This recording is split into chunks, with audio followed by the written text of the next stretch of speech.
जय हिंद मित्रांनो, चला सुरुवात करूयात. युरोपियन युनियन शैलीवर आधारित कोणत्या गटाची स्थापना आशियानद्वारे नुकतीच करण्यात आलेली आहे? तर उत्तर आहे आशियान इकॉनॉमिक कम्युनिटीची स्थापना करण्यात आलेली आहे. हा आहे ASO 2016 चा प्रश्न. आता आपण 2024च्या दृष्टीने याच्याकडे पाहूयात. युरोपियन युनियन मध्ये 27 देशांचा समावेश आहे.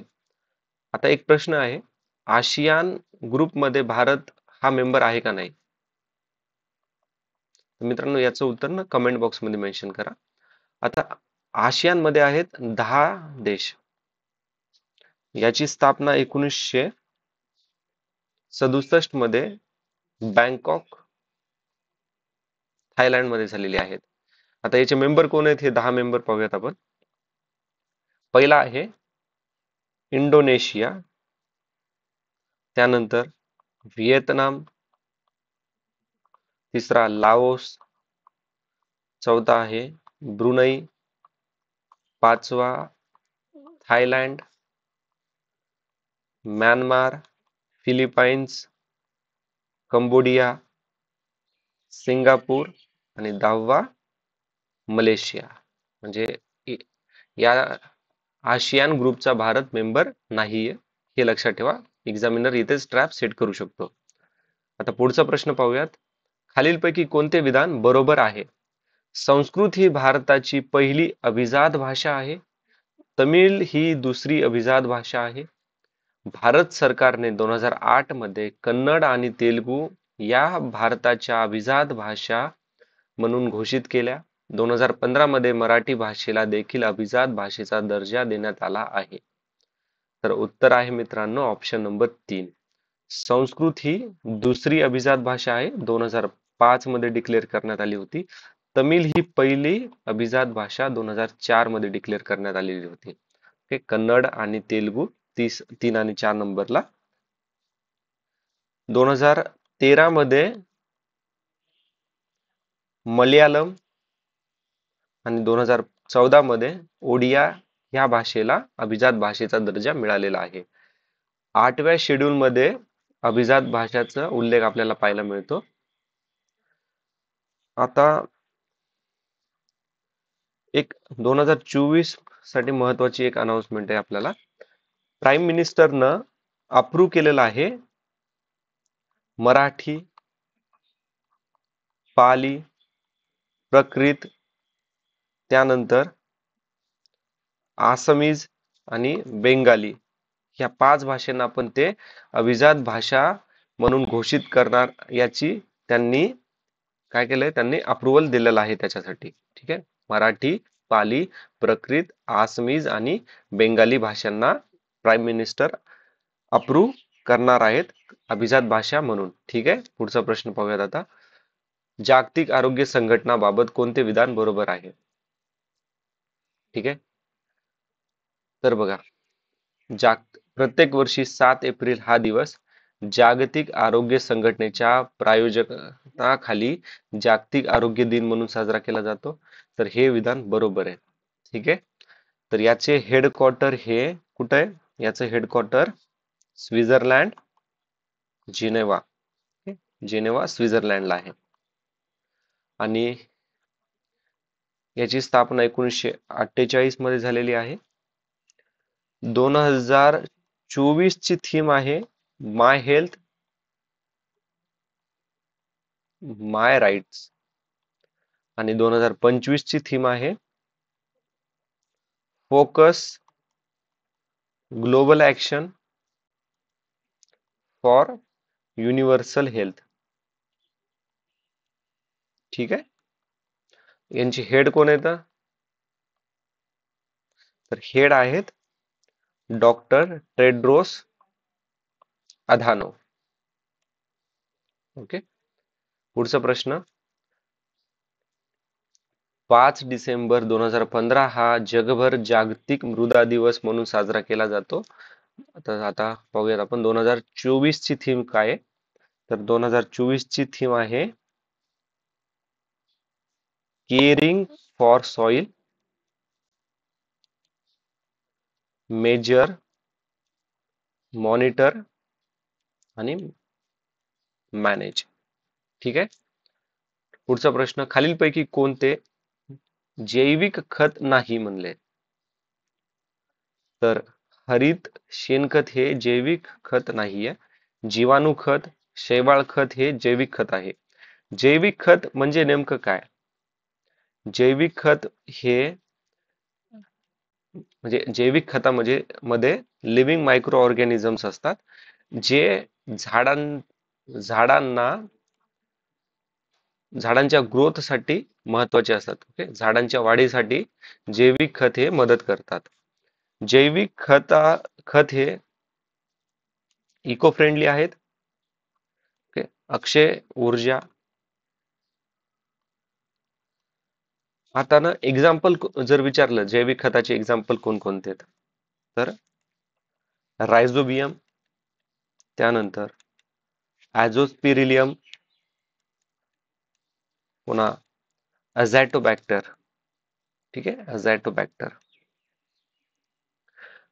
आता ना एक अजून लक्षात ठेवा, जीवाणू खत, शैवाल खत आणि फंगी ह्या तीन पासून जैविक खत बनतात. ठीक आहे, आणि एक्झाम्पल कोणते, तर हे तीन एक्झाम्पल आहेत. ठीक आहे. पुढचा प्रश्न आता पाहूयात. चीनच्या पाठिंब्यानंतर निर्माण झालेल्या ASEAN infrastructure investment bank AIIB सहभागी होणारा पहिला पाश्चिमात्य देश कोणता? तर तो पहिला पाश्चिमात्य देश आहे UK. ठीक आहे. याचं हेडक्वार्टर कुठे आहे? तर बीजिंग, चायना. चायना सर्वात जास्त स्टेक होल्डर आहे या बँकेचा आणि भारत 2 नंबर. आणि याच्यामध्ये सध्या 2024च्या डेटानुसार 110 प्लस मेंबर आहेत. आणि प्रेसिडेंट कोण आहेत याचे? तर प्रेसिडेंट लक्षात ठेवा, Jin Liqun. Okay, Jin Liqun. पुढचा प्रश्न, आता त्यांनी 2016-17 खरीप हंगामातील MSP विचारले आहे, तर आपण पाहूया 2024च्या दृष्टीने. ठीक आहे. तर पहिला आहे तांदूळ. तांदूळ 2300. ठीक आहे. त्यानंतर ज्वार. आता ज्वारीच्या ना दोन कॅटेगरी येते यांच्यात. एक हायब्रिड ज्याची किंमत आहे 3371, आणि ज्वारी मलदानी. ज्वारी मलदानी आहे 3421. आपले भुईमुग आहे 6783. सनफ्लावर म्हणजे सूर्यफूल 7280. सोयाबीन 4892. त्यानंतर तीळ 9267. बाजरा आहे 2625. आणि ज्वारी किती म्हटलं आपण? ज्वारी हायब्रिड किती आहे? 3371. आणि दुसरी जी कॅटेगरी आहे मलदानी, ती आहे 3421. ठीक आहे. आता तांदूळ जे कॉमन वाला आहे ना, त्याचं आहे 2300.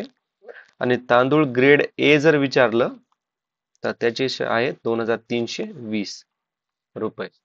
ठीक आहे. पुढचा प्रश्न, हा एवढं काय महत्वाचं नाही आपल्याला. हा बघा, 2024 ऑस्कर पारितोषिक. तर 2024 मध्ये 96व ऑस्कर पारितोषिक एडिशन झालं होतं. याच्यामध्ये सर्वात उत्कृष्ट अभिनेता कोण आहे? तर हा आहे सिलियन मॉर्फी. आणि कोणत्या मूवीसाठी मिळालेला आहे याला? तर ओपनहेमर. ठीक आहे. आणि सर्वोत्कृष्ट अभिनेत्री आहे इमा स्टोन यांच्या पुअर थिंग या पिक्चर साठी. डायरेक्टर विचारलं तर डायरेक्टर आहे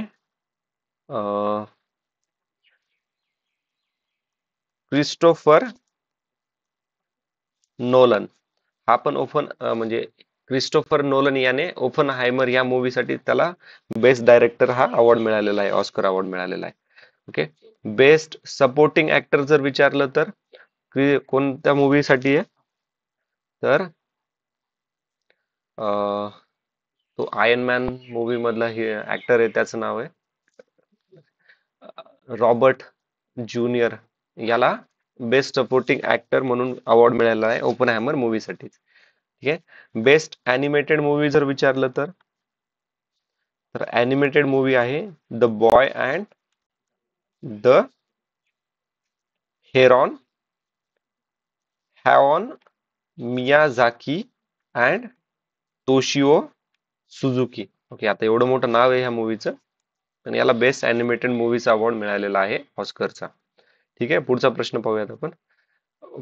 विद्या देवी भंडारी ह्या नेपाळ मधल्या पहिल्या अध्यक्ष आहेत, महिला अध्यक्षा. तर हे विधान बरोबर आहे. आणि विद्या देवी भंडारी यांनी या अगोदर संरक्षण मंत्री म्हणून कार्य केलेले आहे.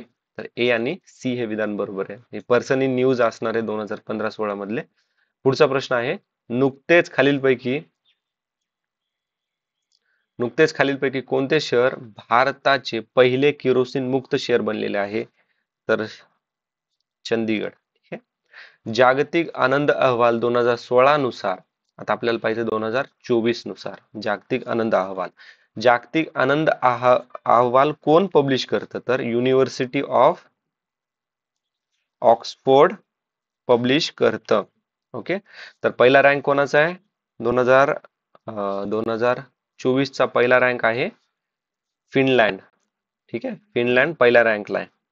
2 ला आहे न्यूझीलंड, 3 नंबरला आइसलँड, 4 नंबरला डेन्मार्क आणि 5 नंबरला आहे स्वीडन. ठीक आहे. आता भारताचा रँक महत्वाचा आहे आपल्याला. तर भारताचा रँक आहे 126. सर्वात लास्टला कोण आहे, तर अफगाणिस्तान. ठीक आहे.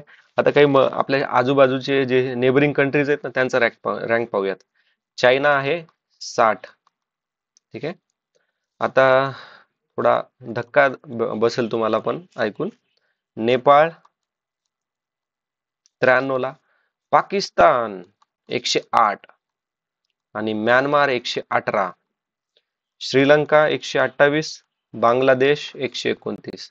आता बघा, हे 3 देश भारताच्या मेहरबानीवर चालतात आणि भारताच्या पेक्षा यांचा रँक चांगला आहे. तर तुम्हीच विचार करा की हा रिपोर्ट खरंच म्हणजे ऑथेंटिकेट असतो का इट्स जस्ट प्रोपोगेंडा मशिनरीज आहे. ठीक आहे. पुढचा प्रश्न पाहूयात. आपल्याला एक्झामसाठी काय लक्षात ठेवायचंय, भारताचा रँक 126 आणि पहिला रँक कोणाचा आहे, फिनलँडचा. ओके. ठीक आहे. नेक्स्ट प्रश्न, राष्ट्रीय न्यायिक नियुक्ती आयोग सर्वोच्च न्यायालयाने अवैध ठरवल्यामुळे कोणती घटना दुरुस्ती घटनाबाह्य झाली आहे. ठीक आहे, पॉज करून कमेंट मध्ये आन्सर देण्याचा ट्राय करा मित्रांनो. तर याचं उत्तर आहे ऑप्शन नंबर 3, 99वी घटना दुरुस्ती, जी 2014 मध्ये झालेली आहे. ठीक आहे. ऍक्च्युली हे अवैध कशामुळे झाले, कारण की याने व्हायलेट केलेला आहे बेसिक स्ट्रक्चरला.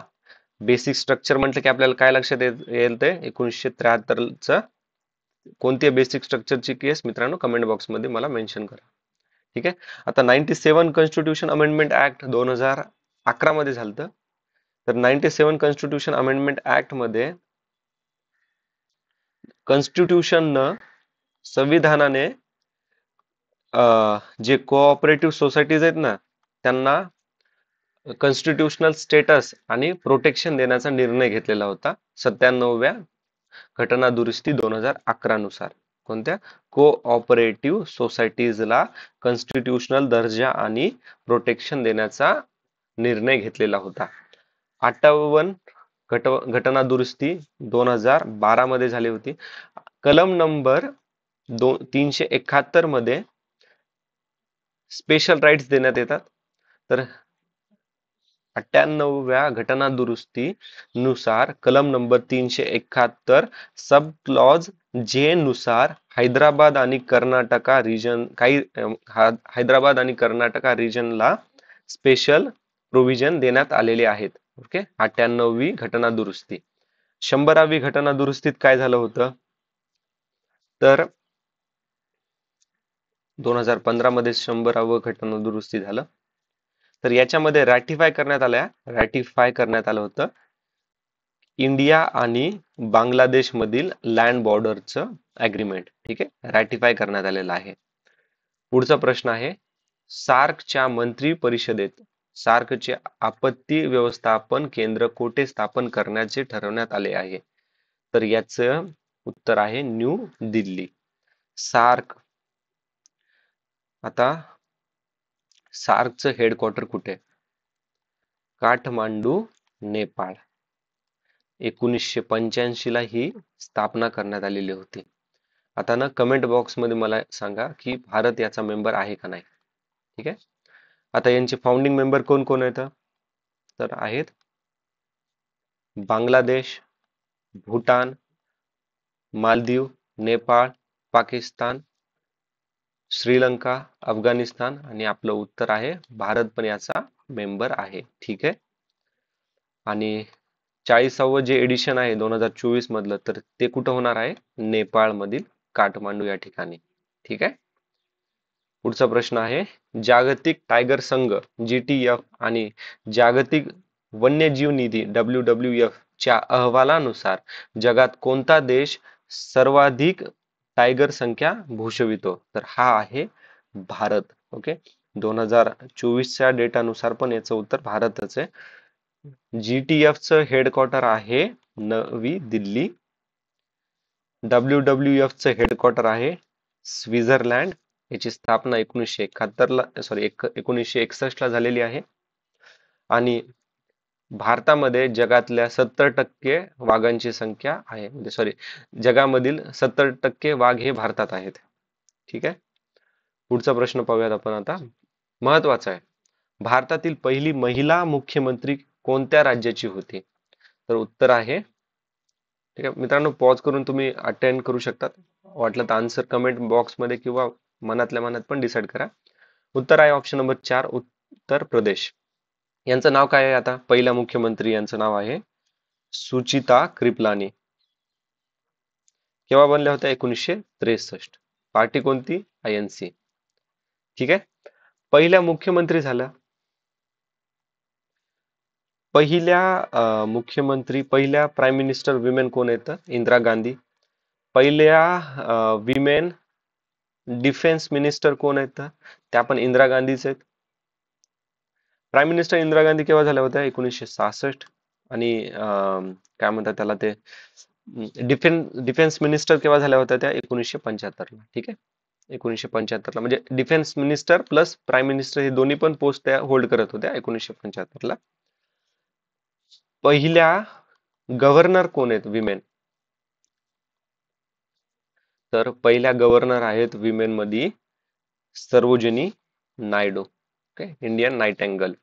सरोजिनी नायडू ह्या पहिल्या भारतीय विमेन आहेत ज्या INC च्या प्रेसिडेंट झालत्या. केव्हा? 1925. कोणतं सेशन होतं ते? कानपूर सेशन होतं. 1924 ला कोण प्रेसिडेंट होतं INC चं? मित्रांनो कमेंट बॉक्स मध्ये सांगा. फेमस पर्सनॅलिटी होते ते, आणि एकदाच त्यांनी INC चं प्रेसिडेंट पोस्ट त्यांनी सांभाळली होती 1924 लाच. ठीक आहे, आणि पहिली विमेन कोण होती INC ची प्रेसिडेंट असं विचारलं तर त्या आहेत 1917 मध्ये झालेल्या session, Calcutta session, any Besant. Any Besant म्हणलं काय लक्षात यायला पाहिजे? Home rule league. ठीक आहे, पुढचा प्रश्न पाहूयात आता, खालीलपैकी कोणते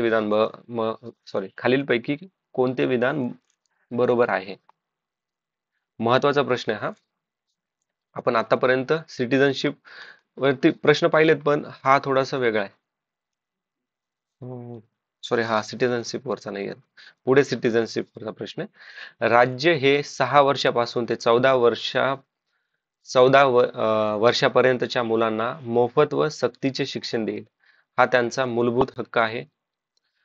जो जन्मदाता असेल किंवा पालक असेल त्याने आपल्या अपत्यास अथवा पाल्यास त्यांच्या 6व्या वर्षापासून ते 14व्या वर्षापर्यंत शिक्षणाची संधी उपलब्ध करून देणे हे त्याचे मूलभूत कर्तव्य आहे.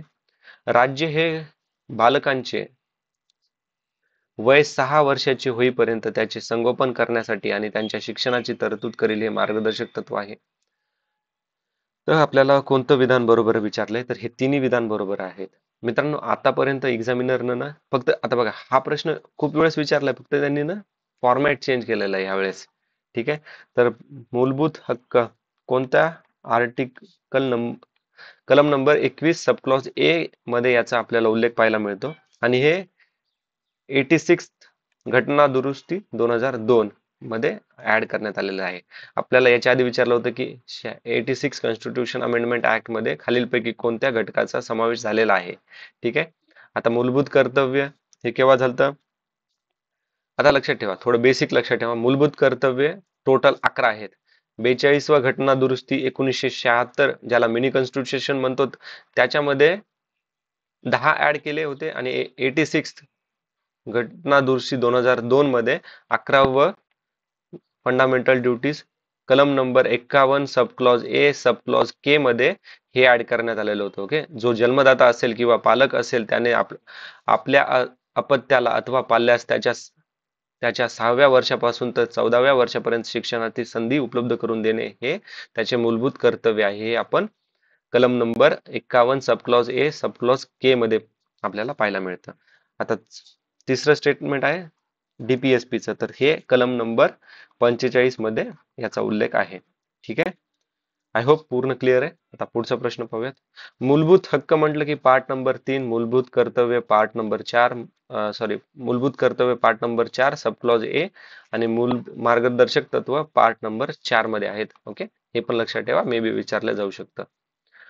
पुढचा प्रश्न आहे, संविधान सभेतील मूलभूत हक्क आणि अल्पसंख्याक समितीचे अध्यक्ष कोण? तर याचं उत्तर आहे सरदार वल्लभभाई पटेल. ठीक आहे. आता याच्यात लक्षात ठेवा, मूलभूत हक्क आता पहिलं पार्ट नंबर 3. संविधान सभेतील मूलभूत हक्क आणि अल्पसंख्याक समितीचे अध्यक्ष सरदार वल्लभभाई पटेल. ठीक आहे. पहिले होम मिनिस्टर पण होते.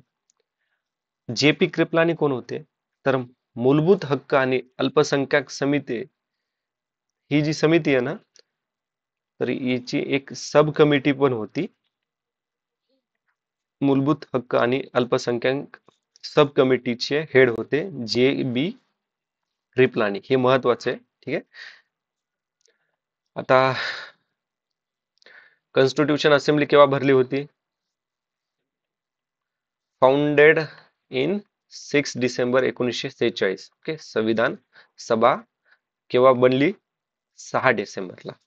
9 डिसेंबरला पहिली मीटिंग झाली होती. त्याचे टेम्पररी प्रेसिडेंट कोण होते? सच्चिदानंद सिन्हा. 11 डिसेंबरला राजेंद्र प्रसाद पहिले प्रेसिडेंट बनले होते. ठीक आहे.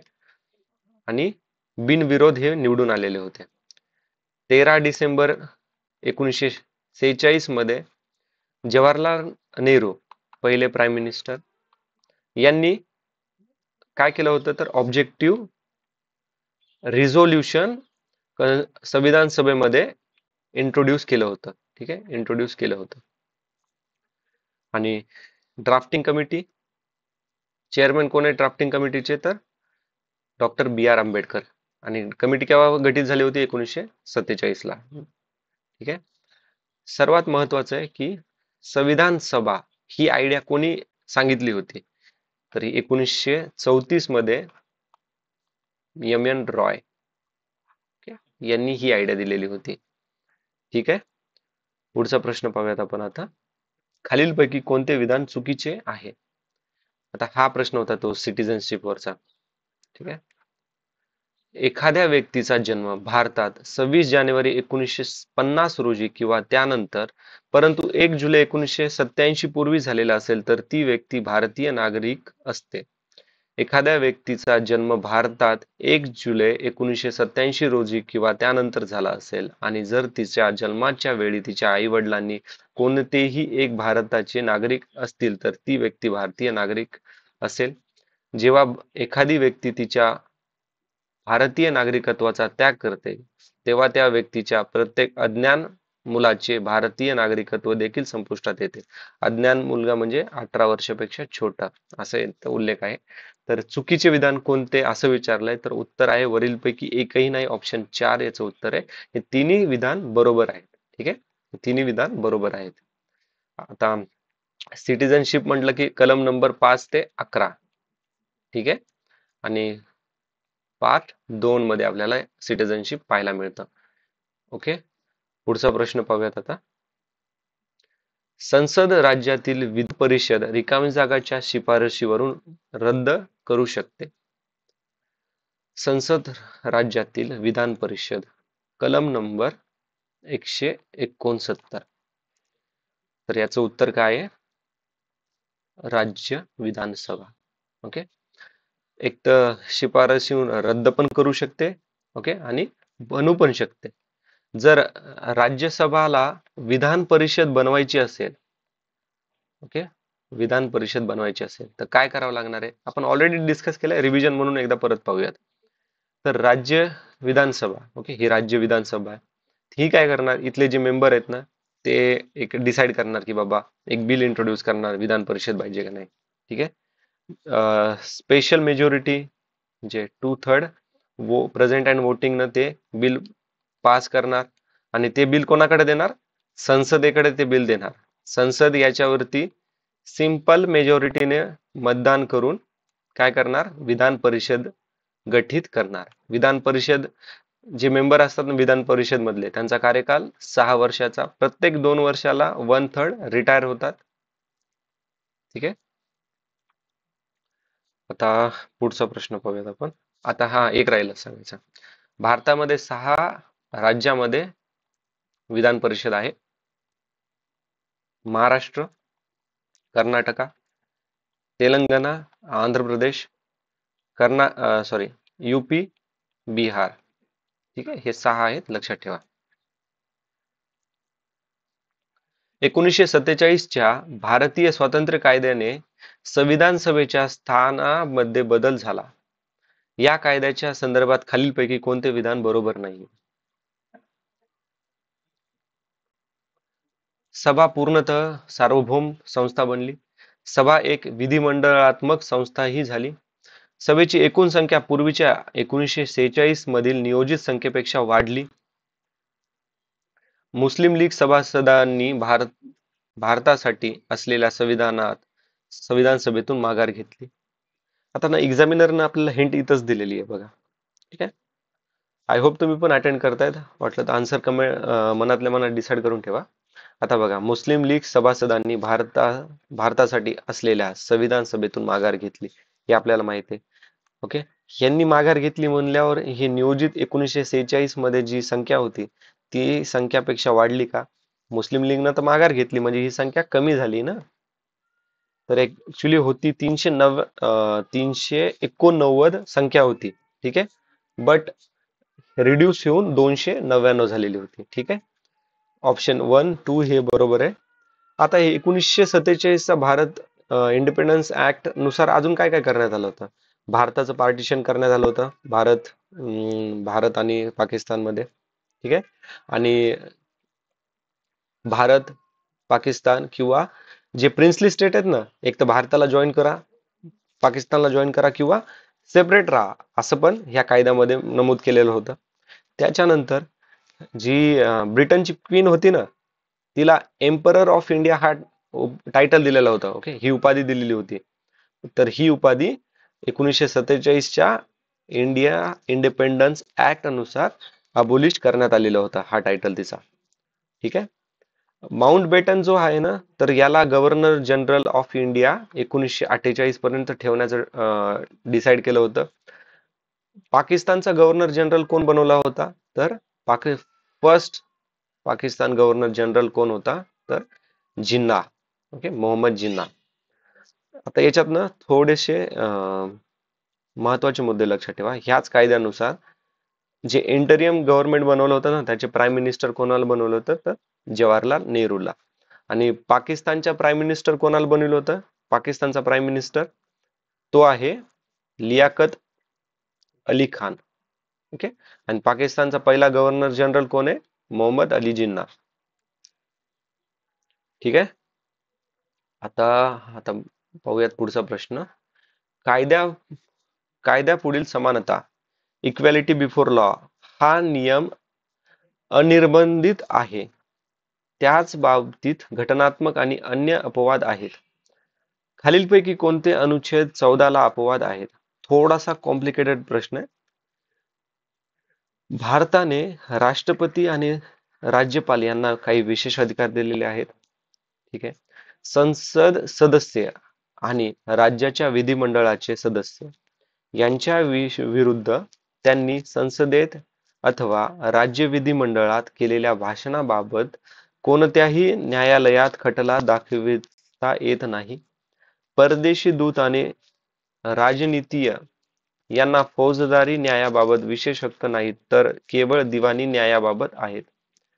अनुच्छेद 31 सबक्लॉज सी हा अनुच्छेद 14 ला अपवाद आहे. ठीक आहे. तर बघा, पहिले समजून घेऊयात कलम नंबर 14 मध्ये काय मेन्शन केलेलं आहे. कलम नंबर 14 मध्ये काय केलंय?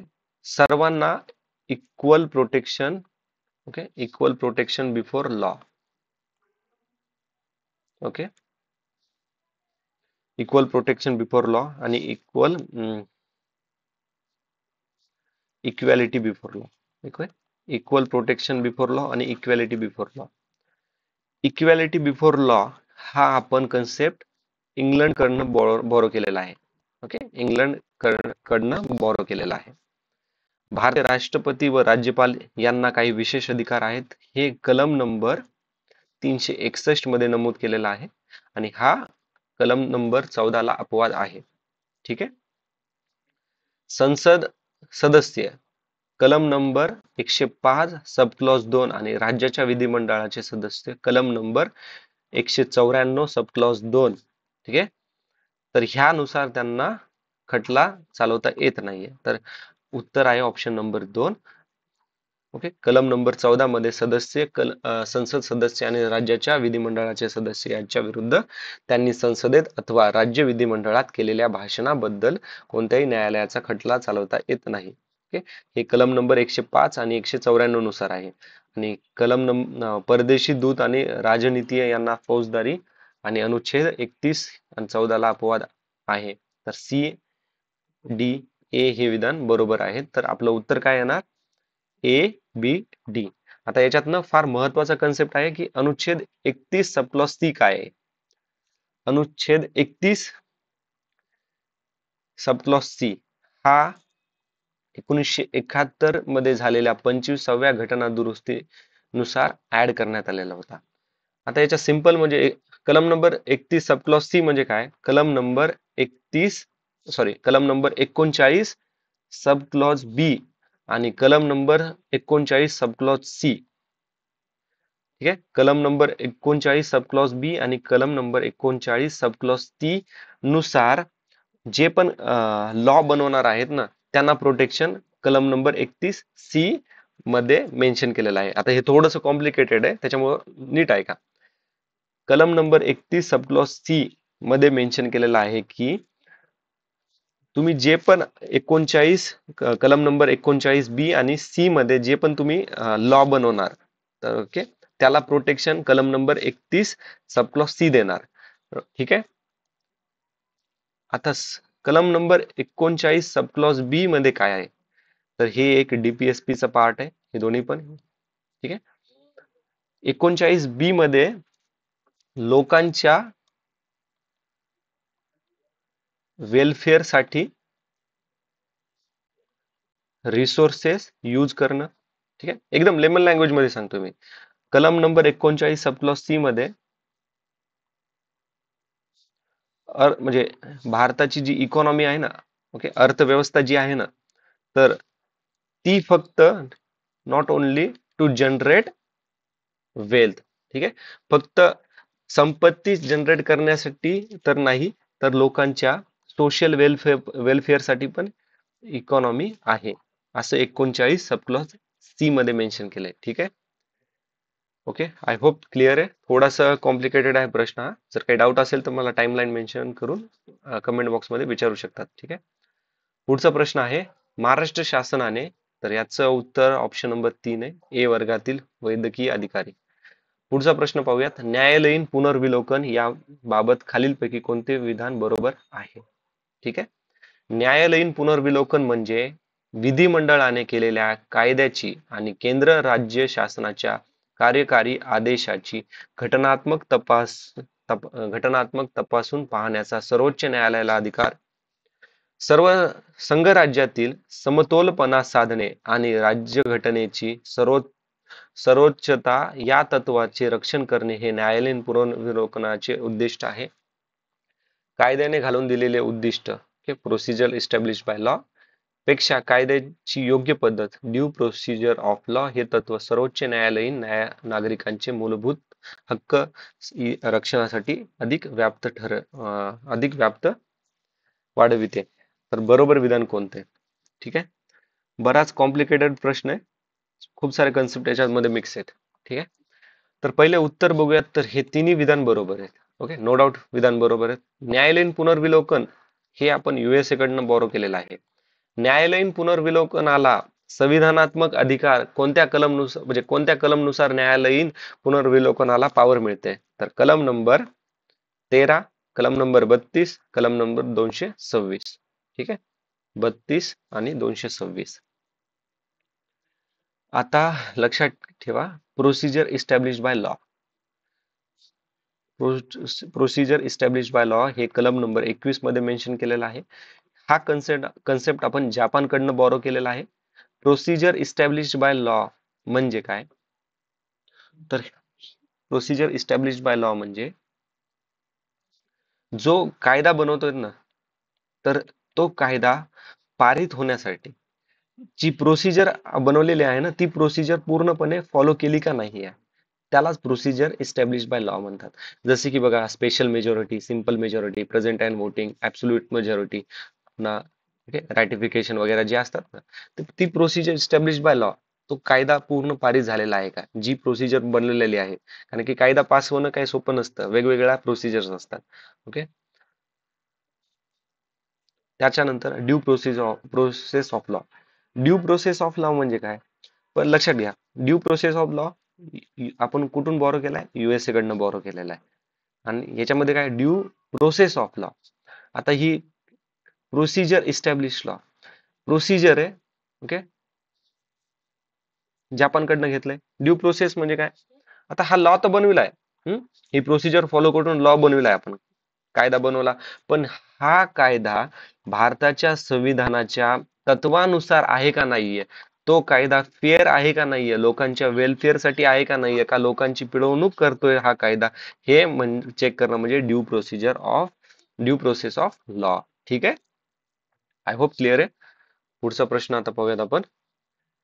भारत हे संघराज्य आहे, यास खालीलपैकी कोणते तत्व आधार देत नाही? ठीक आहे, फेडरल स्ट्रक्चर विचारले. भारताचं फेडरल स्ट्रक्चर, द्विगृह कायदेमंडळ, न्यायालयीन पुनर्विलोकन, राज्य घटनेची सर्वोच्चता. ओके, तर उत्तर आहे ऑप्शन नंबर 1, आपल्याला नाही विचारले. ठीक आहे, अजून कोणते आहेत? एकूण टोटल 5 आहेत, तर 3 झालेत.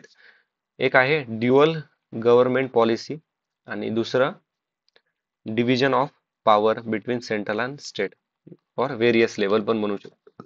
ड्युअल गव्हर्नमेंट पॉलिसी म्हणजे सेंटरला वेगळी पॉवर, स्टेटला डिव्हिजन ऑफ पॉवर. ज्या लिस्ट आहेत आपल्या, कोणत्या शेड्यूल मध्ये मेन्शन केल्या? 7 शेड्यूल मध्ये. Concurrent list, state list, union list. ठीक आहे. आता पुढचा प्रश्न पाहूयात आपण. शेवटचा प्रश्न आहे हा आपला, बाकीचे नेक्स्ट व्हिडिओ डिस्कस करूया. ठीक आहे. तर रिकाम जागा यांनी त्यांच्या आत्मचरित्रात ते व त्यांचे बंधू गणेशोत्सवाचा योग्य हातवारे करून क्रांतिकारी श्लोक कसे म्हणत असत यांचे वर्णन केले आहे. गणेशोत्सव 1893 ला कोणी चालू केला होता? लोकमान्य टिळकांनी चालू केलेला आहे. ठीक आहे. याचं उत्तर आहे दामोदर हरी चाफेकर यांनी त्यांच्या आत्मचरित्रात. ठीक आहे. दामोदर हरी चाफेकर आणि यांचे बंधू बालकृष्ण हरी चाफेकर यांनी आणि त्यांच्यासोबत अजून एक त्यांचा पार्टनर आहे रानडे. या तिघांनी मिळून एक ब्रिटिश ऑफिसर होता, त्याचा काय नाव आहे त्या ब्रिटिश ऑफिसरचं? रँड. हा कमिशनर होता ज्यावेळेस पुण्यामध्ये ना प्लेगची साथ पसरली होती त्यावेळेस. ठीक आहे. आता वि-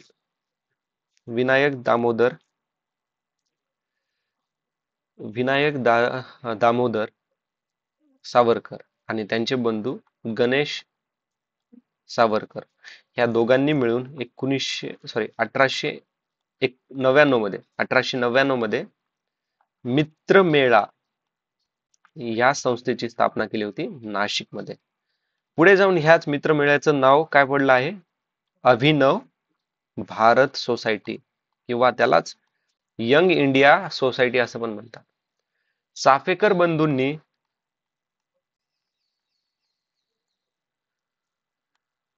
व्यायाम मंडळ याची स्थापना पुण्यामध्ये केलेली होती 1896-97 मध्ये.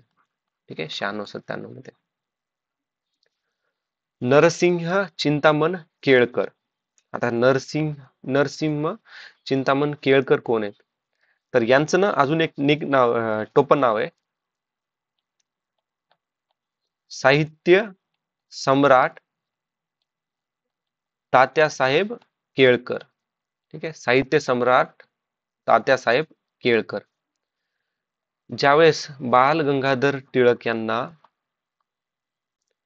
अटक झाली होती बाळ गंगाधर टिळक यांना, त्यावेळेस त्याच्यानंतर काय, बाल गंगाधर टिळकांचे 2 न्यूजपेपर आहेत, केसरी आणि मराठा.